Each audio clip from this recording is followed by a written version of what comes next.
परी बन गई बहू। पुष्पा जी का बेटा अमन पूरे 30 साल का हो चुका था। पुष्पा जी के परिवार में उनके पति और इकलौता बेटा अमन ही था। पुष्पा जी अपने बेटे अमन की जल्दी से शादी करवाना चाहती थी, लेकिन अमन था कि उसे कोई लड़की पसंद ही नहीं आ रही थी, क्योंकि अमन जो नौकरी करता था उसमें उसे बहुत ज्यादा तनख्वाह नहीं मिलती थी।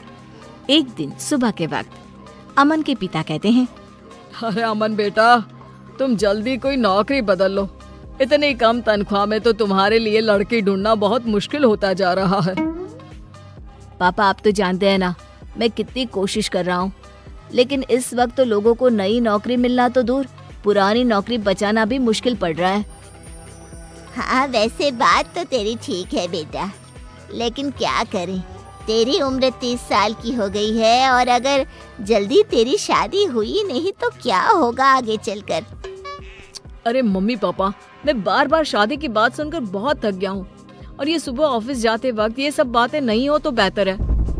लेकिन मैं भी क्या करूँ बेटा, अब मैं भी बूढ़ी हो चुकी हूँ।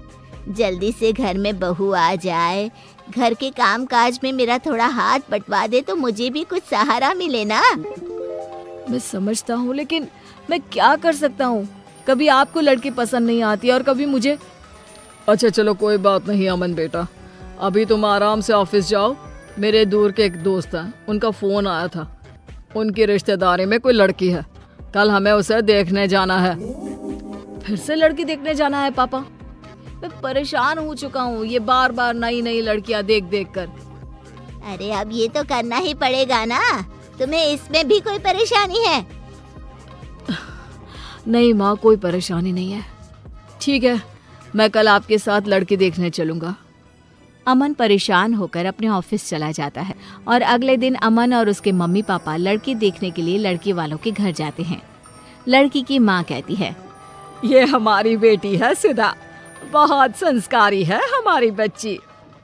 जी हाँ, आपकी बेटी तो दिखने में भी काफी अच्छी लग रही है।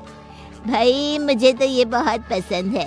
अब आपको भी हमारा बेटा पसंद हो तो आप भी बता दीजिए। देख लो बहन जी, दिखने में तो आपका बेटा भी काफी अच्छा दिखता है, बस अब यही जानना बाकी रह गया है कि आपका बेटा कमाता क्या है। मेरी तनख्वाह 20,000 है। हो सकता है आने वाले टाइम में मुझे कोई अच्छी नौकरी मिल जाए और तनख्वाह और बढ़ जाए। जी हाँ, मेरा बेटा पूरी कोशिश कर रहा है और बहुत जल्दी उसको अच्छी नौकरी भी मिल जाएगी। लेकिन इस बात की कोई गारंटी थोड़ी ना है, शादी के बाद भी अगर आपके बेटे को अच्छी नौकरी नहीं मिली तो। हाँ जी, आप बिल्कुल ठीक कह रहे हैं, और वैसे भी 20,000 में आजकल होता ही क्या है। माफ कीजिएगा भाई साहब, हमें ये रिश्ता मंजूर नहीं। देखा माँ, मैंने आपसे पहले ही कहा था, जहाँ आपको लड़की पसंद आ जाती है वहाँ पर मेरी कम तनख्वाह के चलते कोई शादी करने को तैयार नहीं होता। ये सारी बातें हम घर चलकर भी तो कर सकते हैं। अमन, गुस्सा करने का कोई फायदा नहीं। अमन अपने परिवार के साथ वापस घर लौट आता है। कुछ दिनों के बाद पुष्पा जी एक नया रिश्ता लेकर अमन के पास जाती हैं। अमन बेटा, देखो मेरी सहेली की बेटी है, इसका रिश्ता आया है तुम्हारे लिए। ये लोग कल ही हमारे घर आ रहे हैं। ओहो, फिर से लड़की देखनी पड़ेगी क्या? एक आखिरी बार, और मुझे लग रहा है कि इस बार तुम्हारा रिश्ता जरूर हो जाएगा। अगले दिन पुष्पा जी की सहेली अपनी बेटी को लेकर उनके घर आती है और दोनों परिवारों में आपस में बातचीत होती है। देखो, मैं पहले ही तुम्हें बता देती हूँ कि मेरे बेटे की तनख्वाह बहुत ज्यादा नहीं है, लेकिन इसमें कोई बुरी आदत नहीं है। मेरा बेटा बहुत संस्कारी है। अरे बहन जी, क्या फर्क पड़ता है अगर आपका बेटा 20,000 रुपए कमाता है। लड़का भाई अच्छा होना चाहिए, पैसों का क्या है, वो तो बाद में भी कमा लेगा। ये हुई ना बात, फिर तो हमारे बच्चों का रिश्ता जरूर पक्का हो जाएगा। बस अमन अपना जवाब बता दे। अमन बेटा, तुम्हें मेरी बेटी पसंद तो है ना? क्या मैं इस बात का जवाब 1-2 दिन में दे सकता हूँ? मेरा मतलब अभी मैं कुछ डिसाइड नहीं कर पा रहा हूँ। इतनी जल्दी कुछ भी कहना मेरे लिए मुश्किल है। पुष्पा जी की सहेली अपनी बेटी के साथ अपने घर वापस लौट जाती है। उनके जाने के बाद अमन नाराज होते हुए अपनी माँ से कहता है, क्या माँ, आपने देखा वो लड़की दिखने में बिल्कुल खूबसूरत नहीं है, मुझे नहीं करनी उससे शादी। तुम्हारी बात तो ठीक है बेटा, लेकिन अब हमारे सामने कोई चारा भी नहीं है। उस लड़की को तुम्हारी कम तनख्वाह से कोई फर्क नहीं पड़ता। मेरे हिसाब से तो ये बहुत अच्छा रिश्ता है। लेकिन अमन पुष्पा जी की सहेली की बेटी के साथ शादी करने को तैयार ही नहीं होता। फिर से वही बात हो गई। कभी लड़की सुंदर नहीं मिलती, और अगर लड़की सुंदर मिलती है तो तुम्हारी तनख्वाह की वजह से रिश्ता नहीं हो पाता। अमन अपने मम्मी पापा की बातों से परेशान होकर घर से बाहर निकल जाता है। रात बहुत हो चुकी थी। अमन बहुत परेशान था। वो एक पार्क में जाकर बैठ जाता है। तभी पार्क में पीछे झाड़ियों से किसी के रोने की आवाज उसे सुनाई देती है। कौन है? कौन वहाँ रो रहा है? मैं हूँ, इन पेड़ों के पीछे। अरे लेकिन तुम कौन और पेड़ों के पीछे क्या कर रही हो? तुम तो दिखने में किसी परी की तरह लग रही हो।